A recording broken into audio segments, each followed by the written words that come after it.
Hey, this is Nonagon, broadcasting from my studio in San Francisco.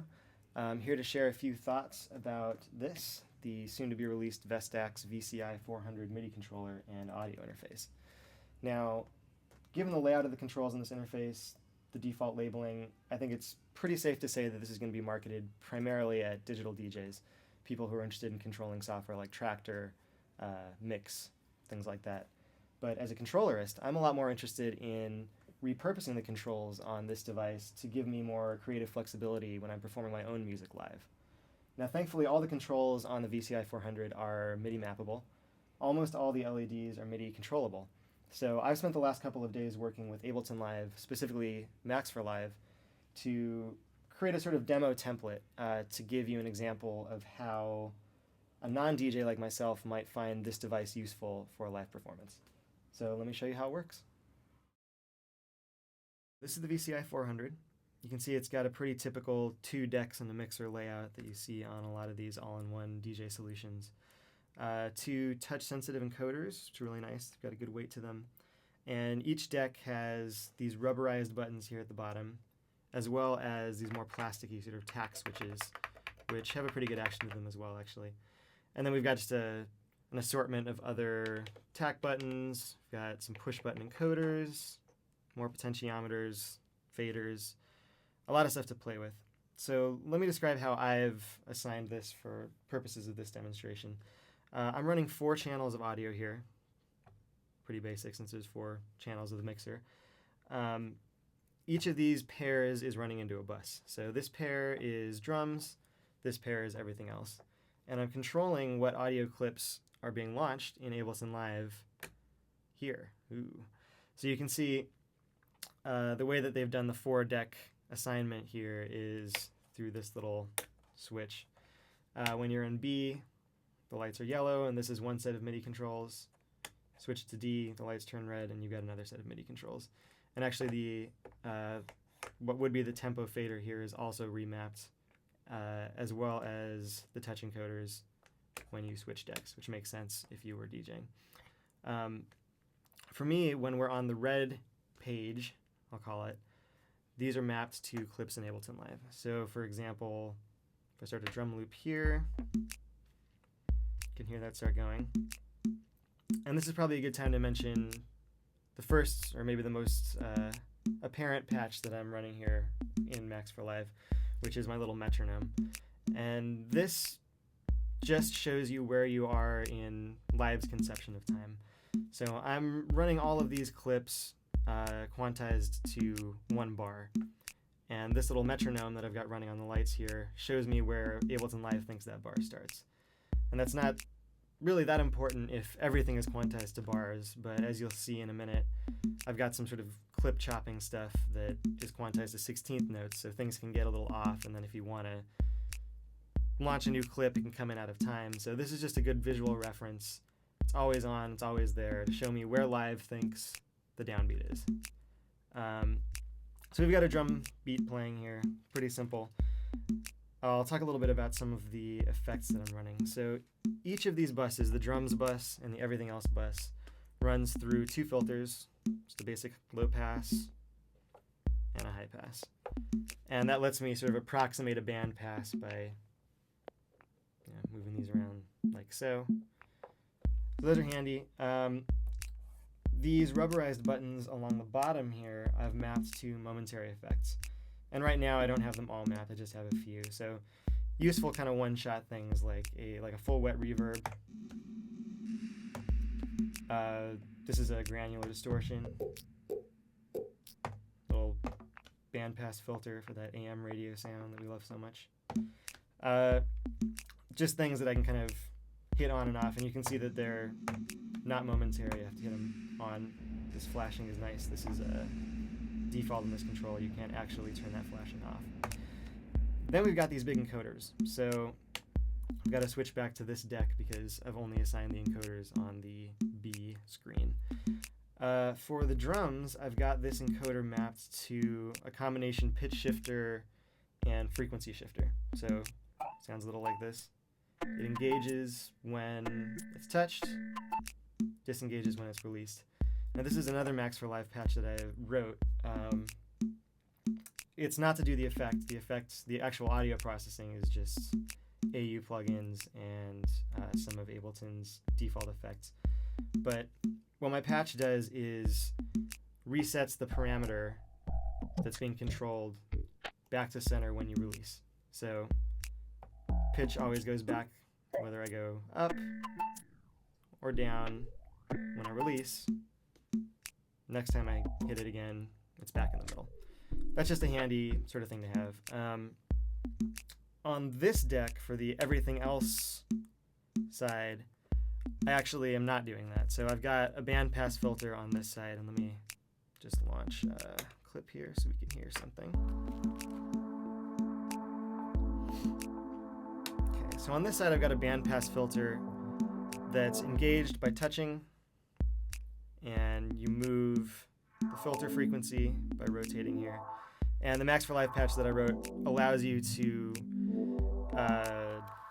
define the relationship between movement of the encoder and movement of the parameter. So you can make it so that you have to do a lot of motion to make a small change in the parameter, or you can set it to be very sensitive to small motions if you want to do some kind of scratching stuff.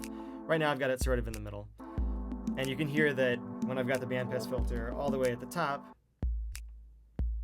so move it down. If I move it all the way to the top, release.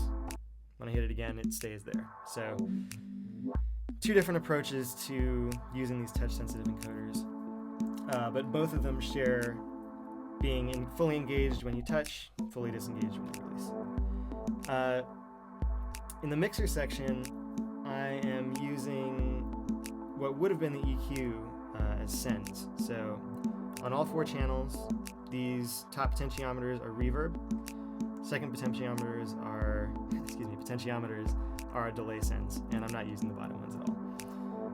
So this is, you can just go some reverb, some delay, and up here I've got some parameters to control aspects of that delay. So this is feedback, which is important, and a low pass filter. So we can have that sort of infinite delay if we want. Start filtering it down. And if you don't want that to go forever, I'll just turn the feedback down a little bit and that'll fade away over time. So another thing that you'll notice is now that the clips are playing, we've got these lights marching across the tag switches.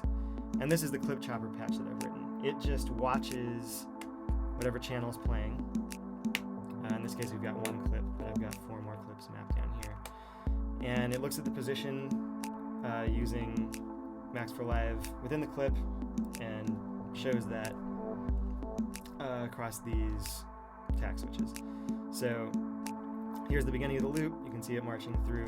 We've got 8 slices of the loop, which is good for me because I'm used to using an 8x8 monome to do my clip chopping. And by virtue of calling it a chopper, if you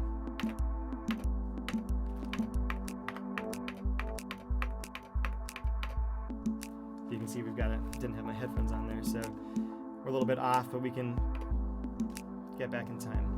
So this lets me be a lot more creative with loops than were I just to be choosing which loop is playing. An example of how to do that might be, there's the obvious of chopping or re-chopping beats, but you can also rearrange chords. We've got this chord progression going. We could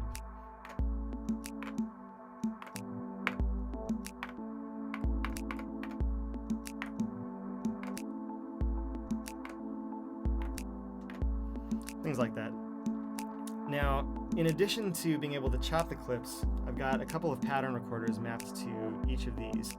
So when we've engaged a pattern recorder, anything that we do will be recorded and played back. And right now I've got it set to 8 beats. So it starts as soon as I press a key.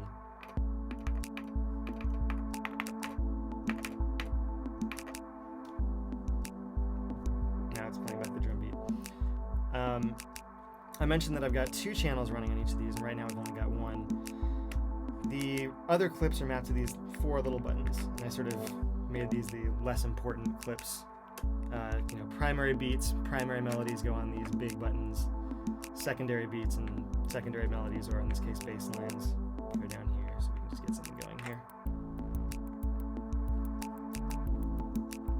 Switch back to our clip chopper page, and you can see that we've got control over these as well, although only with a granularity of 4 buttons instead of 8. So let me turn these down so we can hear just these a little bit, and you can see that we can also chop these.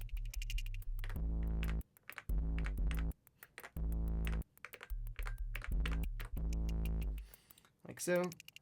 And just as before, these respond to, or these can be assigned to pattern recorders as well. In addition to these 4 decks, I often like to throw acapellas into the mix just for fun. And so I've mapped some acapellas to these little switches here, these little buttons, and assigned this to the the volume for those acapellas. So we can just pick one here.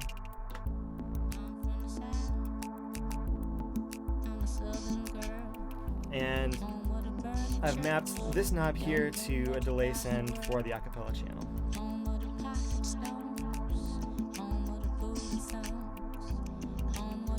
And a little beat repeat, because everyone loves beat repeat. Now speaking of beat repeat, I've also mapped these 2 faders.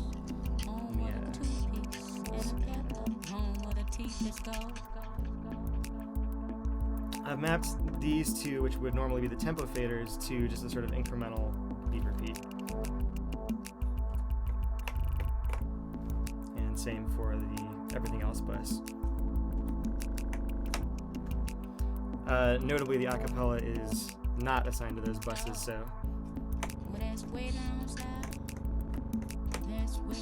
that's just playing over everything. That is more or less how I've set this up to do performance. I forgot to mention that I've got a gate here on the drums if you want to sort of cut out the softer bits, and of course the ubiquitous bit crusher.